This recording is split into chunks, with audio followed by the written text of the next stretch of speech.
Welcome to Men Talking Mindfulness with co-hosts John McCaskill and Will Schneider.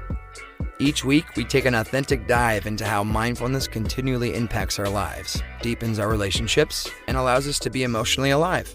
We filter all of our conversations through the man box, where we unpack how as men we are expected to act in society, how fighting the authentic human experience is exhausting and damaging, and how mindfulness can help. Now, on to the show.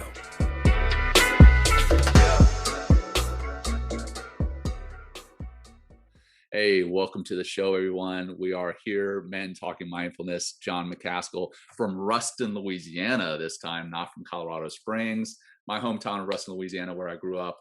And I'm here with my brother from another mother, Will Schneider, there in New York City.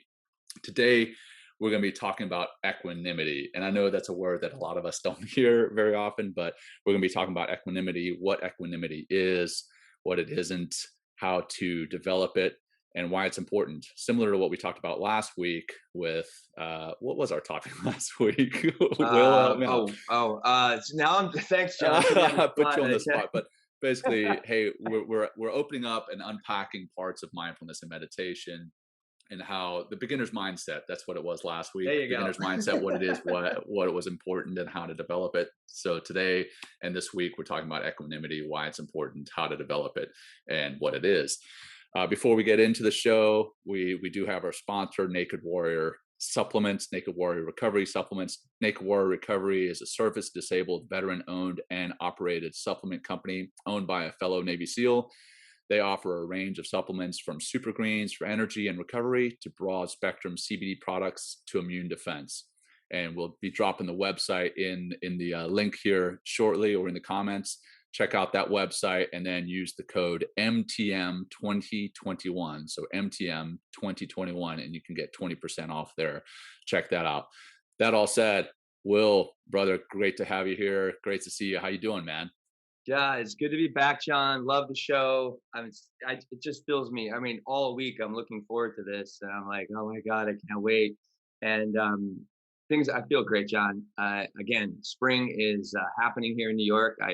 I saw some blossoming of some trees and stuff, and it's just kind of exciting, like, as we kind of thaw out and really tap into spring. I mean, it wasn't that cold recently, but it's just nice to have longer days.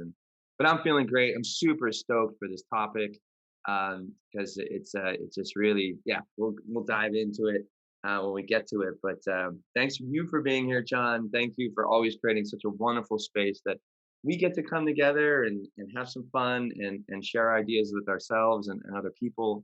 So thanks. It's good to be here today. I really appreciate it. Yeah, man. Always a pleasure. And for those who are watching live, thanks for being with us today. And please share the show with your friends, family, whoever needs to listen, and share the show with the audio podcast when we release the podcast later. Share that with your friends, family. We're really enjoying the effect that the show is having on people. We're really enjoying seeing that what it is we're doing is helping.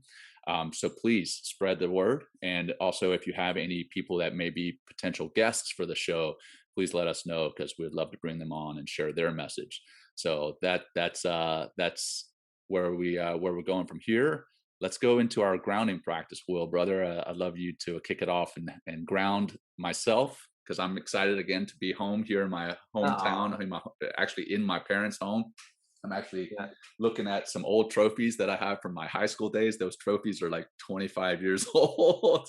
There's a lot of them. How many are there, John, over there? That's really cool. Yeah, that's just a little handful, man. So what is that? You seven of them. Running, That's huh? back when I was a stud. Funny enough, I'll tell you the story of why I'm here in my mindful moment here in a second after our grounding practice. But yeah, man, super excited to be here in my hometown. So hopefully the sound is coming in and the visual is coming through okay. Oh yeah, you're sounding good, John. The jackhammer's already started. Let me close my windows before I got, hey, it's a spontaneous show, John. That's right. That's a little better. Live, uncut, unapologetic, right? Exactly. All right, everybody, let's go and let's ground.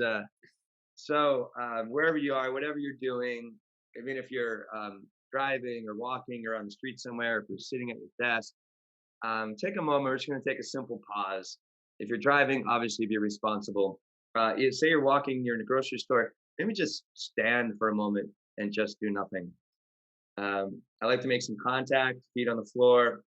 I like to also interlace my fingers sometimes just to feel that contact and the sensation of the body, or ground your palms on your thighs, or right, lift the palms up, which is more of a receptive energy in nature that comes into the body.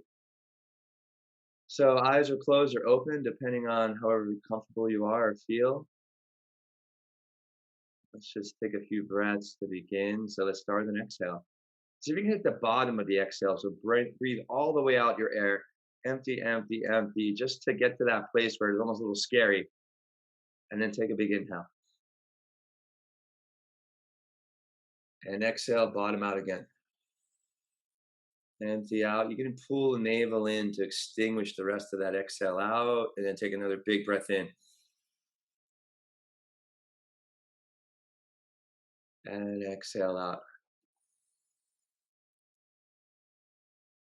Good. Let's just actually work by taking like a 4 or 5 second inhale, and let's take a longer, exaggerated, intentional exhale all the way out, just to calm ourselves down even more. So we're exhale out again. We'll just do 3 rounds of breath like this. So let's inhale for a big breath for 5, 4, 3, 2, 1, and then exhaling really slow for 8, 7, 6. Keep going slowly through the nose. 2, 1. Inhale again. 5, 4. Pause. Exhaling intentionally for 8, 7, 6, 5, 4, 3, 2, 1. Beautiful. Last one. Inhale. 5.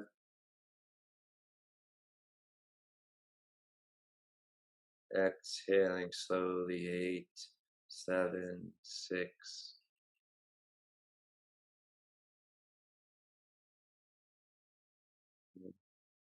Just take a moment and check in with yourself emotionally. Without judgment, just notice how you are feeling right now.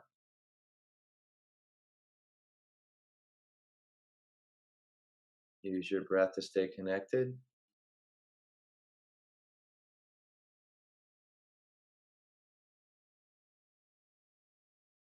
And then just to finish, take a little thank you to yourself for making this time today to join the show or listen to the show. And one breath together to finish this off. Take a giant breath in. And exhale through the mouth and through the nose.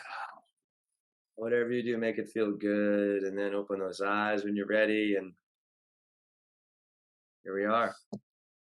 How you feeling now, Jon? After, just like what, much 2 better. minutes? Yeah, right? man. I'm closing my windows. Yeah. Keep closing those windows, man. Do whatever you got to do. But no, There you go. I'm feeling great. Thank you for that grounding practice. Again, I was jazzed up being that I'm here in my hometown. I'm broadcasting Yeah. from my parents' house, and I'm super excited to be here. And then this afternoon, actually going and attending a track meet where my old high school cross country coach is having the track or the field house dedicated to him. So I'm super excited about today. I'm super excited to see teammates that I haven't seen in like decades. So your practice helped to ground me for the show, because I don't want to come into a Men Talking Mindfulness show and be super jazzed up or anxious or excited through the entire show. I want to show equanimity. I want to show and practice equanimity as we talk about it. And I love seeing the comments already. And as a matter of fact, I'll go ahead and jump into my mindful moment if you don't mind, man. Oh my God, go for it, Jon. Jump in. So my mindful moment actually had to do with my brother-in-law, who is here with us today watching. He's actually one of the first people to comment, because when we lost track of what it is we were here to talk about, or rather what we talked about last week, the beginner's mindset, he jumped into the comments and he's like, beginner's mindset. So thanks, Ryan, for keeping me on track. And my mindful moment actually has to do with you, brother, with you, Ryan. And I won't share too much, but I did get an opportunity to surprise Ryan and surprise my whole family as I kind of snuck into my hometown, flew into Dallas, drove a couple hours into my hometown, and just walked into my house like I owned it, my parents' house like I owned it, and was like, "Hey, Dad, what's up?" And my dad and mom were super excited. But then I went and saw Ryan as well and surprised him, and we got to take a picture together and talk for a while. And if you don't know why that's so important to me, one, he's my brother-in-law, so that's important. Obviously, I love my brother-in-law Ryan, but Ryan battled with COVID and was really down low. And Ryan, I hope you don't mind my sharing this. I won't share too much, but there was a lot of people, prayer, support that came in to bolster you and our family up through that. A lot of people here on the LinkedIn network had to do with that. But then also, literally, we had people flying machines across the country on the same day to help with Ryan. We had people flying plasma across the country to help Ryan. And we had, again, thousands of people praying and supporting. And that moment, I haven't seen Ryan since that. And Ryan, you look fantastic, brother. So good to see you. So excited to see you looking good, feeling good. And for the network that's watching or listening later, thank you for the support. But just being there in the moment with Ryan yesterday, sitting in his backyard, listening to the birds chirping, playing with his dogs, that was my mindful moment for the week. And Ryan, I have you to thank for that. So that's my mindful moment for the week. Over to you, Wow. Will. How was yours, man? Well, that's beautiful, John. And thanks for sharing that. And thank you, Ryan, for being here with us and promoting the show and still being on this planet. So that's wow. What a almost like a hero's journey in some ways, right? To get out of that. Indeed. Uh, Indeed. my mindfulness moment, John, has to do with plants. I was really amazed. Like I have this, it's myself and whatever. You're a botanist out there. I can use your help on this one. So no, really, like, I have a friend who loves his plants. You guys have maybe heard of the money tree, like that interesting like root system. They usually put them in threes and they like grow up, and they have these beautiful leaves. I actually have one in my place. So my buddy had one in a pot in the middle, and it was a pretty large pot, probably a diameter of maybe like 12 inches, and put it right essentially in the middle of the pot.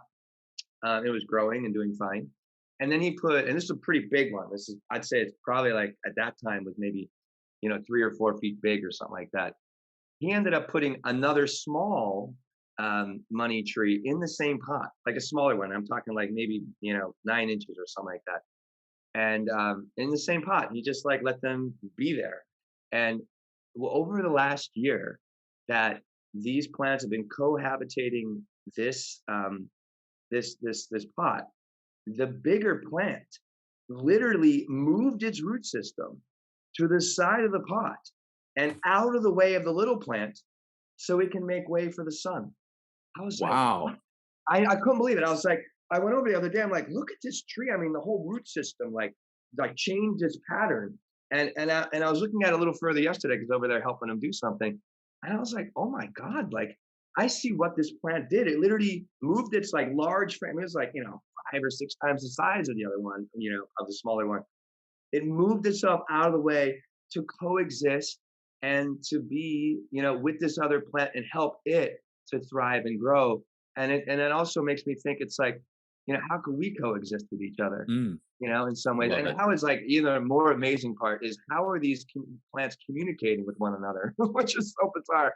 But I really enjoyed seeing that and like seeing the beauty, harmony, I guess you can say, and coexistence, and how there's abundance everywhere. You don't have to steal everybody's sunlight. You can make a little room and get them out of the shade. So I thought Awesome. that was very inspiring for me yesterday. I love that. That's Yeah. amazing, man. And Couldn't believe it. it's actually going to tie into one of our shows coming up here with Scott Tucker with the mindful awareness of abundance versus Scarcity. Yeah. scarcity. Yeah. That's fantastic to see that in action with a tree or with a plant. And if you've ever read Michael Pollan, I think you've read this. I think we've actually discussed it. Michael Pollan's How to Change Your Mind. It Yes. talks about how plants actually can communicate with one another, and it's pretty Right. wild to see that. And man, maybe you can take a picture of that and post it in the comments later today. I'd love to see that, man. I'll do that. I don't know. Yeah, I'll ask my buddy to do it, but that was cool. And everyone's Yeah, like, "Hey, love that, Will. Thank you, Shannon. Appreciate that." And they are right amazing. on, And we have right someone on. phoning in from Guam, by the way. That's Or awesome. checking in from Guam. That's That's really awesome. great. And Um, I see Ryan commented as well, so he doesn't mind sharing his story. So if Ryan is here yeah, listening live, right on, brother. yeah, So equanimity, we're going to get into equanimity and what it is, and how to develop it. So uh, that's a big word, right? Equanimity. yeah. I used it this morning on a podcast that I was on, and the guy was like, "Hey, you can't use words that are more than 3 syllables." Equanimity. So that's, I don't know, 5 syllables. But Should I hey, jump man, in and yeah, define it? please, I man, love going let's do it. basic, right? Get our Let's do it. baseline. Yeah. I'm going to give us two baselines here, John. Equanimity, right? Defined, in the dictionary is mental calmness, composure, and evenness of temper, especially in difficult situations. Once again, mental calmness, composure. I love that word, composure, John, and Hmm. evenness of temper, especially in difficult situations. Going a little deeper into Wikipedia, I'll give you actually the Latin root words of this is equanimitas, which is having an even mind, and the other part is aqueous, which means even of mind and soul. And they go a little bit deeper into the definition, and it said equanimity is a state of psychological stability and composure, which is undisturbed by experience or exposure to emotional pain or other phenomenon that may cause others to lose the balance of their mind. Mm. So that's what we're going to talk about today and dive into today. What does that bring up for you, John? Yeah, well, it brings up, I mean, even just this morning, sitting here, like I mentioned, in my mindful moment, being here in my parents' house, being here in my hometown, there's a lot of excitement. There's a lot of Yeah. excitement, but there's also, in a way, a little bit of sadness. Like, okay, I left this town, I Mm, don't know, 20 something years ago, 24 years ago, and a lot has happened since then, both in the town, in the country, in the world, but then also in my own personal life. mhm. And we talk about looking back at our lives, and how sometimes looking back can cause almost like a feeling of shame, a feeling of guilt, or a feeling of depression. And I look back at, these trophies in the background. I'm like, I used to be a superstar runner, and now here I am. And not that I'm not enjoying where I am in my life, but there's always a little bit, hey, looking back. So it's almost that impulsive emotion to Mm, look back on it and say, you know what, I wish I could be back there. But then when I start practicing the equanimity, I am present in the here and now, and I am thankful for what I have in the here and now, and I'm not having that impulsive emotion to look back, even though I feel like I'm traveling in time, coming back to my hometown, yeah. and I'm going to be meeting with my teammates later today. There's that. Luckily, I have the ability to be present in the here and now, and enjoy the here and now without that impulsive looking back. That's a piece of it. And I know we're also going to get into impulsivity and equanimity on the battlefield, but that's what it brings up right off the bat. The first thought that jumps into my mind is being here in this time warp of mine, and how to Yeah. practice being present in the here and now, even though it feels like I'm in a time machine. Yeah. Wow. Thanks for sharing, John. What about you, man? Um, equanimity brings me right back into my Vipassana meditation. Mm, I actually, we did an episode, we did an episode, it was a solo, but the only solo episode we had, John, in season one, where I talked about Vipassana. So I think it's like probably episode, 10 or 12. I can't remember. I was trying to look which one exactly it is, but Vipassana is a meditation technique that it was the same technique that the Buddha, the Buddha that kind of made the Buddhist practice famous. It's the meditation technique that he developed in order to bring forth his enlightenment. And the practice is like, it's actually a 10-day practice. So, and you actually 10-day retreat. So you go away for 10 days, no talking at all, no communication with the outside world, no communication with anybody else in there, not even like holding doors or saying what's up or making a smile or even eye contact, like no communication. And then you're meditating for 10 hours a day and 1 hour each meditation. So it's really an intense practice from like, we get up at 4:00, 4:30 in the morning, we start meditating by 5, and we're, lights out like 9:30, 10 o'clock, and you just repeat, the next thing, the same thing the next day. But they talk a lot about equanimity because they're trying to get into that space of stillness was a big part of it. By the 4th day of the practice, you're asked to sit with strong determination and be still for an entire hour. So it really got me deep into my mind and deep into my impulsivities, deep into my cravings, and the sensations of my body were like going crazy. And just not to react, John, is so incredibly powerful. Or just even to know that I don't need to react is incredibly powerful. And then it's a constant practice of not reacting and not being impulsive or compulsive. So I bring, and the teacher of Vipassana is S.N. Goenka, and he just an incredible teacher, and he does all the teachings across the world. He's actually no longer with us. He passed away in, I think, 1997, and they just do the same teachings to keep the teachings and the practice consistent. And we listen to recordings, and I was all in a room with like 75 men, 75 women. They took care of all of our needs. It was all volunteer or donation based. So that was really awesome to make it very accessible to everybody. But that's where it comes back to me, is like a really understanding, not like from an academic and terminology dictionary kind of way, but really experiencing equanimity within the practice, and then continually trying every day by meditating to continually access and be with, maybe another word instead of equanimity, John, is composure, maintaining my composure and not reactive. So that's what comes up for me with this.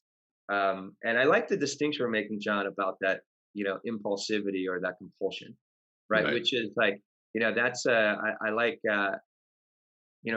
reacting is acting without thinking. Right. Where we're trying to get into that place of calm, cool, connected self, and then responding to the world around us. And that can mean not doing anything at all. So that's still an action. So and you talk about the Vipassana meditation, and in my mind, I'm obviously imagining 150 people sitting and doing this meditation retreat in the Vipassana practice, and then just kind of break it down to the single individual practicing. And then imagining myself being that single individual. I know I'm closing my eyes as I'm trying to visualize, as though the audience listening may be able to see this. But anyway, I can see you, John. Just sitting, sometimes can physically get uncomfortable, right? And you may have that impulse to shift to get more comfortable, but you may also have the mental impulse to shift your mindset, to shift to something else, and coming back to the here and now, the present moment, and just being quiet and not like clearing your mind, because I'll get that a lot. People think that meditation is supposed to clear your mind. It's not supposed to clear it. It's just supposed to calm it, supposed to settle it, get you more focused. But you may bounce off and then start thinking about something else because of an impulse, maybe an emotion bubbled up, and that emotion gave you an impulse. Well, in practicing the equanimity, you can bring that impulse back under control and bring it back into the practice of that Vipassana meditation. And that can ultimately set you up for living with more equanimity in your life. As you've practiced and you've brought these impulses under control, now you're walking around in your everyday life, somebody cuts you off in traffic, you're not going to have that impulse to flip them the bird or, chase them down and try to run them down. I mean, because what's that going to do? So it's pretty powerful to have this in your life. and it's a great way to build it is through meditation and through practicing mindfulness. Right. Yeah. And there may be people who are saying, well, how is this different from being stoic or stoicism? And I think there's a lot of overlap between Right. Of practicing course. equanimity and being a practitioner of stoicism in some aspects. So, if you don't like that term, equanimity, maybe look up stoicism and Right. see how that's similar, and maybe that's So, how you can start living. But yeah, impulsivity, or compulsion, that's the exact opposite. And that's what we mhm, want to get away from, whether you call it right. stoicism or whether you call it equanimity. We want to get away from the compulsion and the impulsive side of things, the reactive side, rather than the responding side of our minds and our Mhm. emotions. So Yeah. yeah, I think What? that's important. Go ahead. No, I think we're keep saying practice, practice, practice, and meditation. A lot of people are intimidated by it. Fine, okay, maybe you'll get there someday. I hope you do, because it's really very valuable. But how about just being uncomfortable, John? Getting out of your comfort zone. That's part of stoicism. Is the Hmm. practice of stoicism is like get uncomfortable, like get out of your comfort zone and then see what you're made of. That's why I love doing cold showers and cold plunges, like, because it's Yeah. like you can't hide it. You can't. I mean, your entire body is immersed in cold, and you can't hide it. And it brings up every single feeling, emotionally, mentally, physically, and you have to deal with it. And you have to go right in. You have to literally. I mean, just imagine establishing equanimity in like a 45-degree ice. Yeah. It's not easy. I mean, Right. it's like training with the SEALs. It's like, holy cow! It's like, what do I do? And it's like, and that's when that's part of the training. It's like I really feel like if you want to be an awesome and resilient and somebody that lives with equanimity and stoicism, and that sense of resilience, is you have get out and do stuff that deliberately makes you uncomfortable, like you did that Yeah. this deliberate discomfort challenge. Right. And how much resilience did that? Jason Van Camp, Van Yeah, Camp, Jason Van is that the Camp. guy? Yeah, Mission Six Yeah, Zero. yeah. Yeah, sure A enough. little plug for him, for Hey, sure. good Because like stuff, he's man. creating awesome individuals because of the exercises that they're doing, Yeah. Oh, right? yeah, and that challenge is having a profound effect on some folks, man. Like, and the challenge itself, and then the tribe that surrounds it. But I won't go Right. too far down that road. It's a phenomenal Yeah. challenge. If you're Yeah. interested, look up Mission 60, and you can find out more about that challenge. But I do want to touch on the deliberate discomfort, right? The cold Right. water. We're actually bringing Errol Dobler on as a guest in about a month, or actually, I Yeah. think the beginning of May. We're bringing him on. Yeah. And Errol is a former SEAL and then an FBI agent, and now he's a practitioner of the Wim Hof breathing. Yeah. And he's Good. written a book that I just finished reading, and Oh. it's a really interesting book. I've never seen something done like this, but and I'm going to forget the name of it, but it's like the art and discipline of leadership at home and with your family, or something to that effect. But if you just look up Errol Dobler, but it Mhm. specifically ties in leadership with cold weather or cold water immersion, and it's really fascinating, and it ties directly into this equanimity and arousal control, if you will.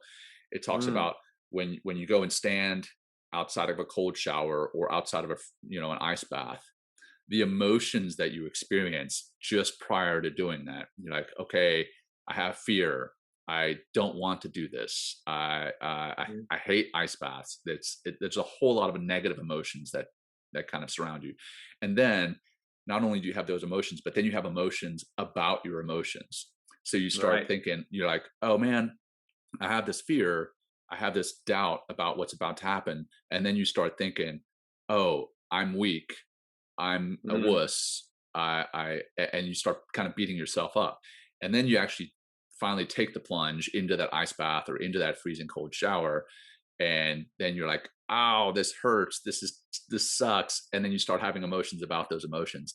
So I guess another way of looking at equanimity, and Mm. I'll make sure I tag Errol on this because it's really interesting, but another way of looking at equanimity is not only um, controlling your emotions, those base emotions, but then also taking a step back and looking at your emotions about your emotions, what you feel about what you feel, and Mm. not judging yourself, not beating yourself up, Wow. Yeah. and not really driving yourself down that negative track, that negative self-talk that causes Hmm. that guilt and shame that we all quite often deal with.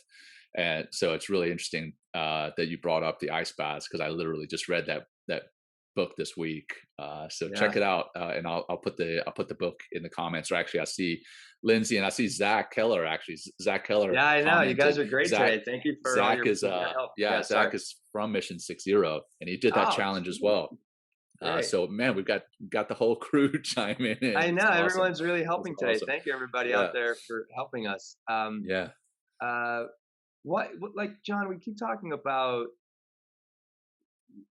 this composure aspect. Like, let's, we have a question here. I love to ask you. It's like, how, I mean, you're SEAL trainer. I mean, not trainer, but SEAL commander, like in combat. I mean, God, like, how on the battlefield? I mean, this, I guess, on literally the battlefield, and this can, I guess, extend to the battlefield of life sometimes, right? Like, how when you're in Afghanistan, that picture you talked about earlier behind you is yeah, like, yeah. is a mission that was very intense. It's like, how, what is the training involved, or how, well, even not even the training, yes, but in battle, like, how are you able to be, with the world seemingly just crumbling around you, able to stay on point, stay on mission, and take care of your brothers? Yeah, well, I'll be completely vulnerable here and tell you that up front, my first few SEAL missions where I was leading those missions, I was not the picture of calm, cool, and collected. Mm, mm. I was quite honestly, I was scared, and not just scared of the enemy, but scared of what my men would think about me as a Oh, leader, and think about the calls that I made on the battlefield. There was a lot of angst about that. mm. I wish that I had the tools of mindfulness and meditation earlier on in my career, so that I could have been. I feel I could have been a better leader on the battlefield. I did end up finding the tools of mindfulness and meditation later in my career, and I feel that I was a better leader then, and I feel that I'm better equipped to be a better leader now, and I probably would be a better operator on the battlefield now. Mm. That said, I think as some of it, as far as preparing special operators for the battlefield specifically, we do go through a lot of training. We develop a lot of muscle memory, and we Mm. do also go through that deliberate discomfort. Mm. We all go through, whether it's SEALs, whether it's special forces, whether it's Marine Raiders, Air Force PJs, whatever the case may be, going through some type of selection course where you are put through the ringer, where you're put into situations where you are intentionally suffering. And that is, the meaning of life, or that life is suffering, right? That I think helps to develop that um calm, cool, and collected state. Sure, Yeah. Yeah. I probably would have been worse if they had just taken me straight from, boot camp, said, "Hey, you're going to be a leader. Go out on the battlefield." Yeah. I would have been worse, having not have gone through the crucible of basic underwater demolition, SEAL training, buds, or if some of my friends hadn't gone through Ranger School or Army SF selection, they they would not have been as good. But I still think we could all have been better if we had had the practices of mindfulness and meditation in our lives, and developed that equanimity on purpose, so that we wouldn't react as often, and more often would have responded and been more rational. Don't get me wrong, I still think we're fairly damn good at what we do. Yeah. But I think we could all be better if we intentionally work towards that equanimity. Yeah. And it's like, and as I hear you talking about your training, and I love that, people are saying it's like, be comfortable with the uncomfortable, but that's all through experience. Like, Hmm. you continually, I'm sure, after mission, like first mission, second mission, that you were able to, because you had the experience, because you were living in that environment, function that environment, and you able to just, that experience is so important for this. I think that's like one of the key ingredients of equanimity is practice, experience. I would think like reflecting on it, right? Understanding breath, right? Really, I mean, how important is like to really, that's what calms us down. That's why, we worked on that little, I like to think of it as like a triage breath, like taking that big inhale for 5, but really taking a very deliberate, extensive exhale all the way out, which, we always talk about how the breath affects our nervous system and our mind and our emotions and how it deliberately slows everything down. So I feel like this equanimity is always a work in progress.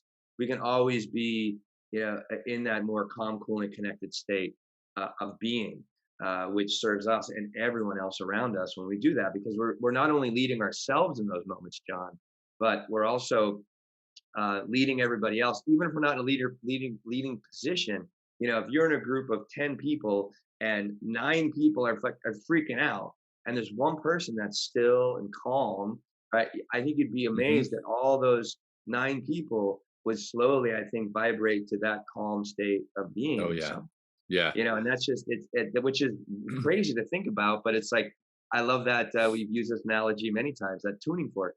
It's like, what are you vibrating at? How are you vibrating? Right. And I think we have a natural state because of how we're neurologically designed to have a calm state of being, because that's when we really begin to tap into all of this biological brilliance that is just waiting to be unleashed and waiting to be in the world, because it makes us thrive as human beings.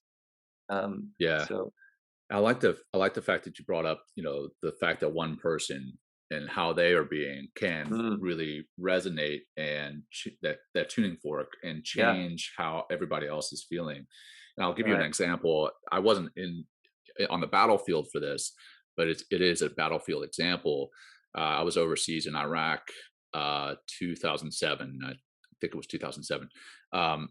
And I was on the radio back at headquarters listening to an operation happening. And one of the leaders, and I'll mention him by name because I have tremendous respect for him, fellow SEAL Coleman Ruiz,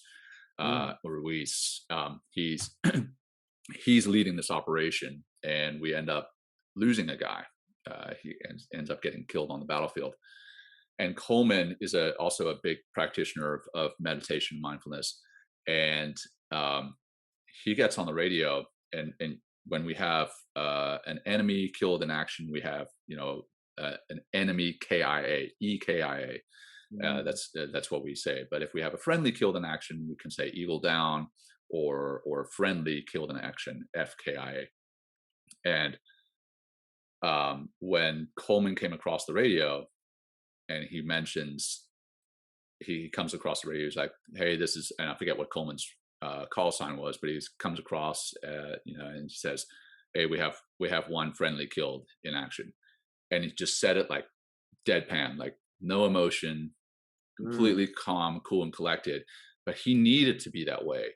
He needed to be that way for the men that were on the battlefield physically for him right then, because that one individual was killed. His name, we called him Badger. He was killed, but there were still other men in the fight that needed to be evacuated. We needed to get out of there. Yeah, needed leadership. They needed leadership, exactly. And Coleman was the epitome of leadership.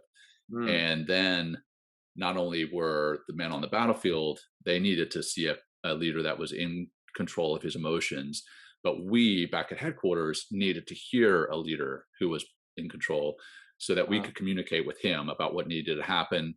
And we there in the headquarters didn't freak out like, "Oh my gosh, one of our guys has been killed," because he came across cool, calm, and collected. We were able to be calm, cool, and collected there in the headquarters, and we were able to communicate with him about what needed to happen. And again, Coleman's a practitioner of mindfulness and meditation. I don't know whether he was then, but he was practicing equanimity 100%. And it paid off for his men on the battlefield. It paid off for us at headquarters, and it paid off for the communication between us at headquarters and them there on the battlefield. So that's a battlefield example, though I wasn't the one on the battlefield. It's the example that pops to mind right off the bat. Well, tell me if I'm wrong, it ties John. in with the teams that you were mentioning, how one individual can affect the team. Right. Yeah. Well, tell me if I'm wrong, John. Even in that situation, like, we're in the moment. This is all happening. It's terrible. Or it's terrible. And but it's not like we I guess we put that emotional response or reaction that wants to come up aside for a moment. But I would imagine there's still time for that grieving process.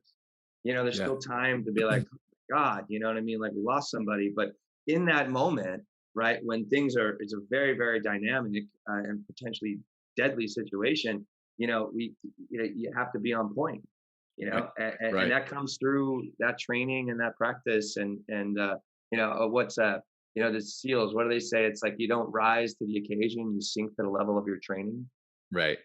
Yeah. right? And then, a lot of the time the opposite is thought. Everybody's like, you're going to rise to the occasion. You don't rise Mhm. to the occasion. Yeah, Never has right. anybody risen to the occasion. They fall back to the Mm. level of their training.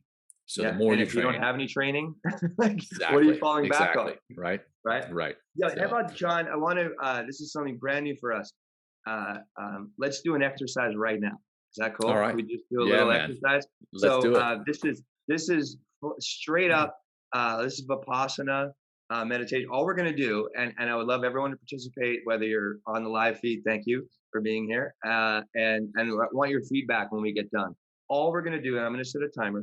We're just gonna take 30 seconds, get back, assume our meditative state like we did earlier at the beginning of the show. And if you're driving, okay, do what you can, right? If you're walking on the street somewhere, how about you just take a moment right now and just stop everything that you're doing, and we're just gonna do the best we can to remain still, right? Perfectly still for just 30 seconds. Okay. So assume your position. I'm gonna use a timer just so we can, you don't think you're like, is it really 30 seconds? Wait until you see how long 30 seconds is, John. Uh, so, all right.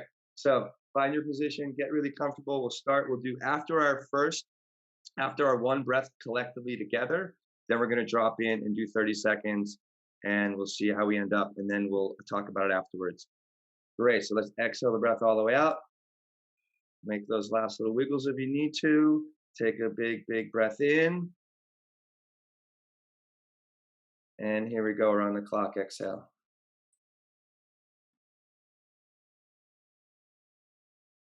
And just simply sit here. And how about we just listen to sound? Just simply staying still and listening to sound.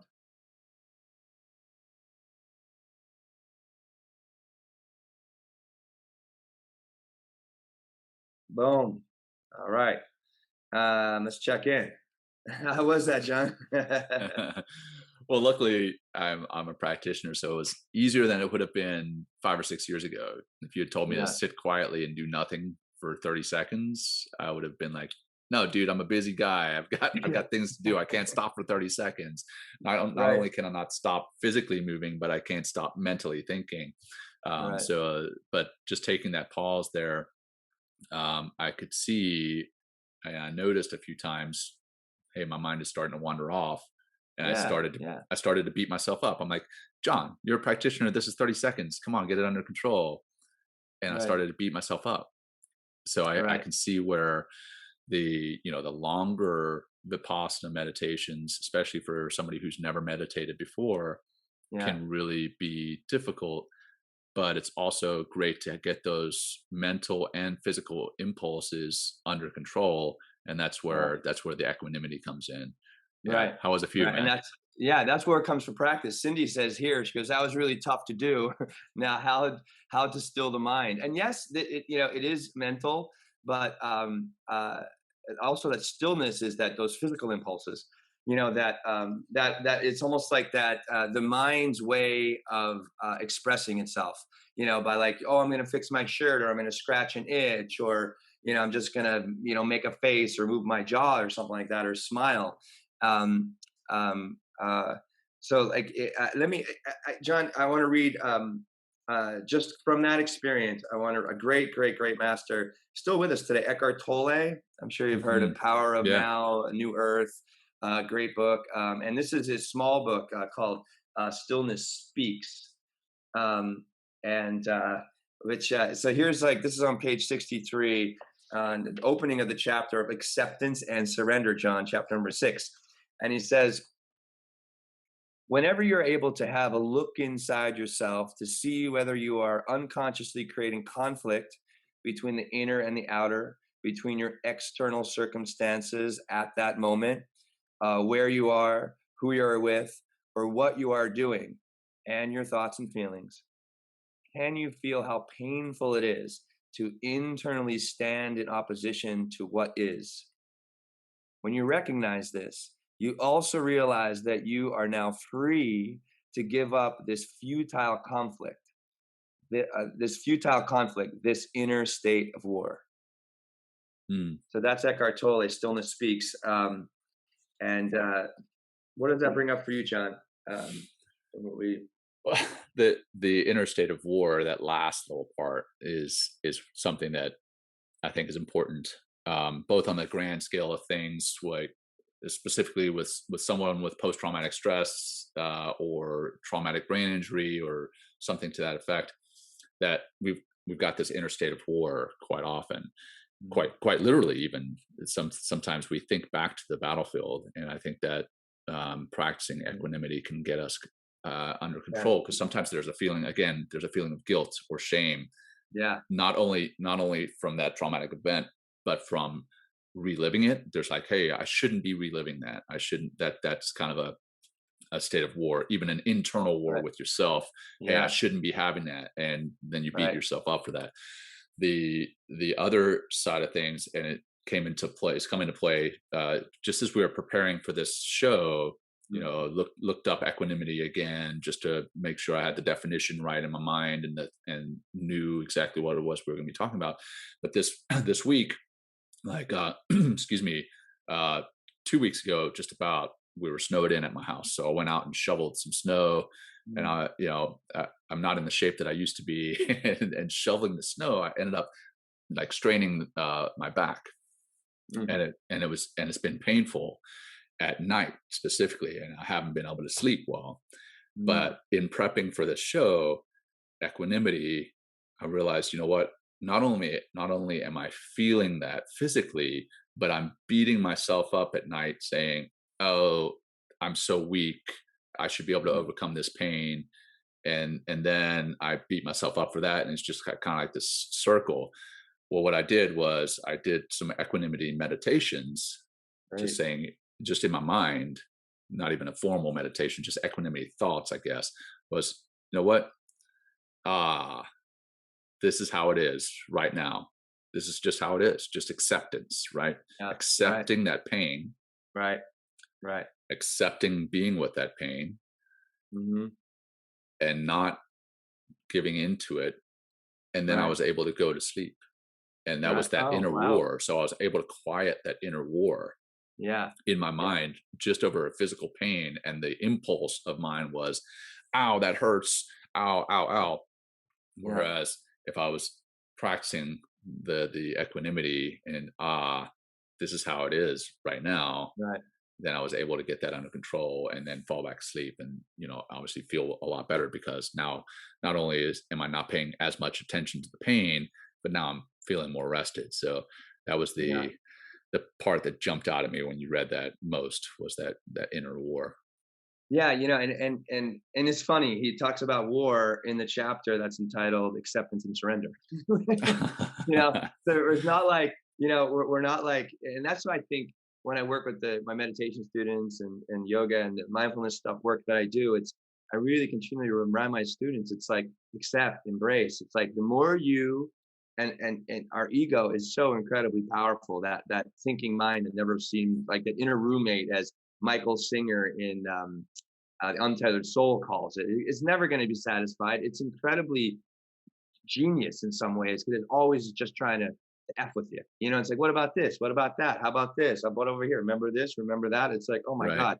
And instead of like, go away, like you're an asshole, like stop it. You know what I mean? Like, leave me alone. Like, could you just stop, and this constant inner state, this inner war, what if it's just knowing that it's there, accepting that it's there, and surrendering to really what is. And I like when he says this, this futile conflict, because you will Hmm. never have, you will, I mean, maybe, sadly, I'm going to say this, but that's why I feel, when people do commit suicide, they usually don't shoot themselves in the heart, they shoot themselves in the head. And it's not real morbid, I'm sorry, but it's like, because you just can't shut it off. But it's not about shutting it off. It's about being aware that it's there and not let it mess with you. Yeah. Not let it dictate your experience, not let it, get you all angered and fired up and say something to somebody regretfully, and then you're backpedaling from that. Right. Um, Right. so, yeah, so that's, I'm loving what we're talking about, John. This is a lot of Yeah. fun. I It mean, it really, definitely, really, it hits yeah, home, right? It hits it, some does. of the, even some of the morbid conversation it's, Yeah, it strikes a nerve. yeah, And I think hopefully it does strike a nerve with some people, and they can start practicing and get some of the stuff that's in their mind, or even the negative self-talk that they have, where they're beating themselves up for those emotions. So yeah, again, those emotions about their emotions, they yeah. can start to really get that under control, and hopefully it can help them out. I'd Yeah. love to go through some of the comments or questions that Oh we yeah, have please. from some of Yeah. our live listeners. So um, my scrolling got tied up there. There it is. Okay. Got it back. So um, we got one of our listeners, live listeners, says, "How do you address that sadness wistfully Mhm, within you in that environment? Do mhm. you have intentional time for you?" What are your thoughts on that? Will you, again, how do Uh, you address that sadness and wistfulness within you, and do you have personal intentional time for you? You have yeah, any I thoughts on think that? it's like what I think it, I forget who said the comment. I can't see it right. Oh, Shannon. That's why, that's what time is for. I mean, so when I'm in control, John, when I am in, the driver's seat, and I'm trying to, move intentionally through whatever that particular moment is, like, I'm not gonna, we're in a podcast right now. My intention is to listen, right? And to respond, and all the other things we do with the podcast. But like, I will make time, like, if I'm in, something comes up upsetting in a particular circumstance, I'll make time to grieve, or time to talk to somebody, time to, debrief and reevaluate so I can be more effective later on. Instead of letting, that reaction come through, which Hmm. completely destroys the moment, pulls you out of intention, and then it just, then what are you left with? Right. Right? I mean, I'm sure I have a friends. One friend in particular is very impulsive. It's always like rah rah rah. It's like over here, over there, this, that, and the other. I'm like, whoa, it's hard to keep up with them sometimes. I'm just like, it's like, we just like chill for a moment, like, and just relax, and stay on point. We're like packing up your stuff right now. Let's just do that instead of worried about like stuff that's going to happen 3 weeks from now. Yeah. Um, Yeah. but how about yourself? Like, I feel like that question might have came Yeah. up when we were talking about being on the battlefield, and Right. dealing with, Well, like, whoa, you know? yeah. So I'll address sadness in that, Mhm. and we've addressed sadness, we've addressed a lot of emotions in some of our past episodes, and Yeah. I think again, I want to make sure we're clear here. We're not saying that by practicing equanimity you can't feel these emotions. You No. can't feel sadness. You can't feel happiness. You can't be elated, or frustrated. The thing is that you don't cling to those emotions, right? You don't cling to them, and Mhm. I think sadness is often one that we feel the emotion of sadness, and then it compounds on itself, and we feel guilt or shame for having that sadness. And specifically, I won't say specifically as men, but specifically as people who are on the hyper side of masculinity, there's a deep feeling of guilt or shame with feeling sadness. Right. The only acceptable emotion, and we've talked about this before, Will, when you're that kind of far on the spectrum of femininity versus masculinity, the only one that's acceptable is anger. Yeah. Anger, but Mhm. Mhm. sadness, I think you have to be with it, but then don't cling to it.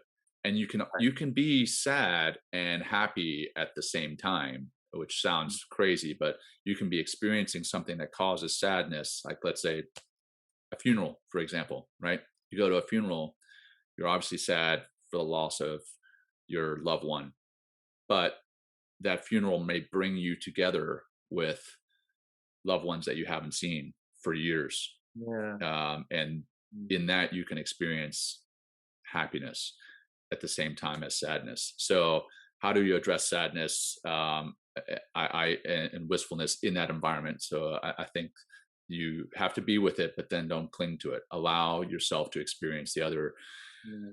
sensations and emotions that come in this thing called life. So that's how Yeah. I personally address sadness. Yeah.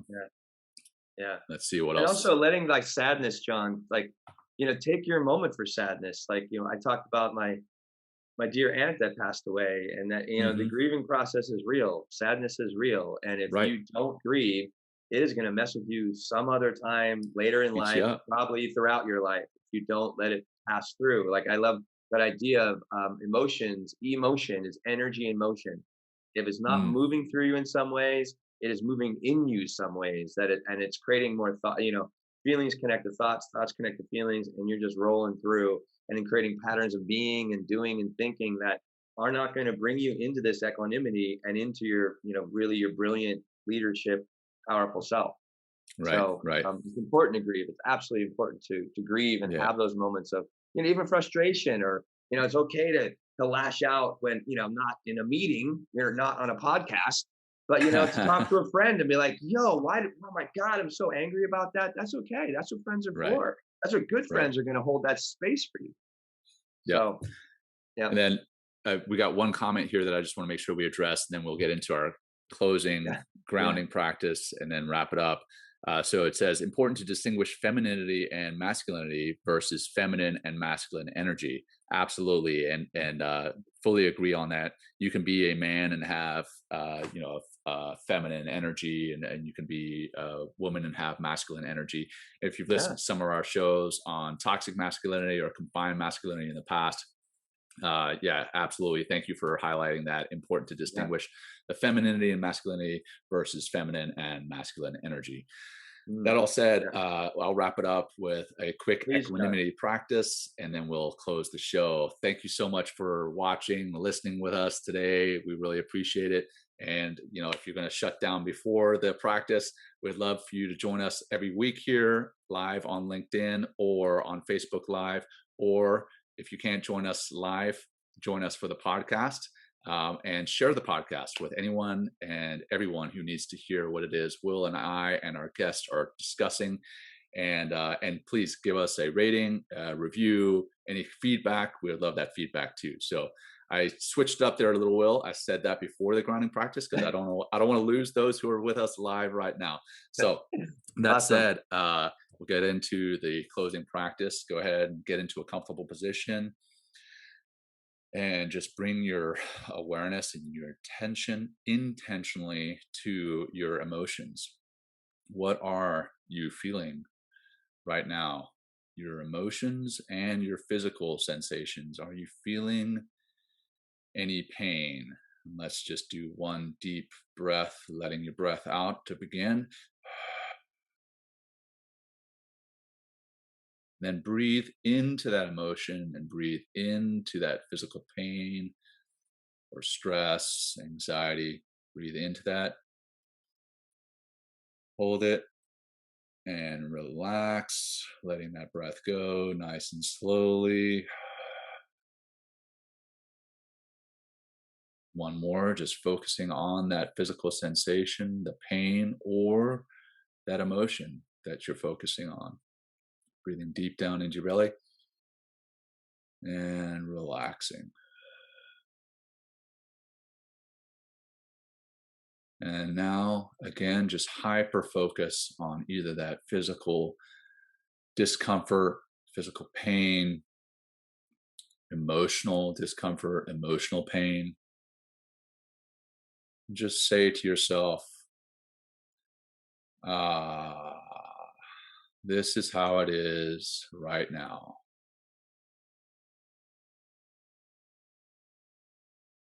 And again, saying to yourself, ah, this is how it is right now.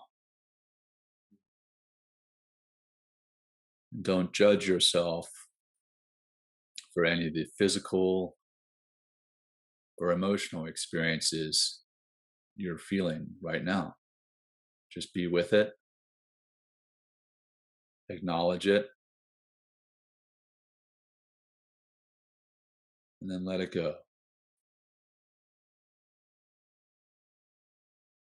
Be with it, acknowledge it, and then just let it go.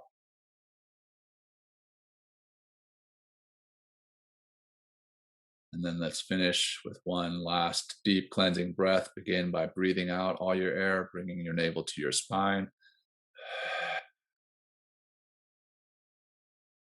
Deep breath down into your belly, really expanding your belly, into your chest. Hold that. And now let it go nice and slowly. Slow, slow, slow. Then when you're ready, go ahead and bring some movement back in your body and open up your eyes. Thanks again, Will, for this space. Thanks for those who tuned in live. Thanks for those who are listening later, either on the video on YouTube or on our podcast. Brother, it's been great. Thank you so much for this space, man. Yeah, same, John. Thank you. And everyone out there, thank you for listening and reviewing and sharing and being a part of this community. John, always a pleasure, man. Such a beautiful time today with you and everyone else. Absolutely. Thank you. Absolutely. And you have a wonderful weekend, brother. And you, for those with us live, have a wonderful weekend. For those who are tuning in later, have a wonderful day. Take care. Thanks for joining Will and Jon on Men Talking Mindfulness. If you enjoyed the show, please like and share it with your friends and family, and please, we would appreciate a review too. Until next time, this has been Men Talking Mindfulness. Thanks for showing up.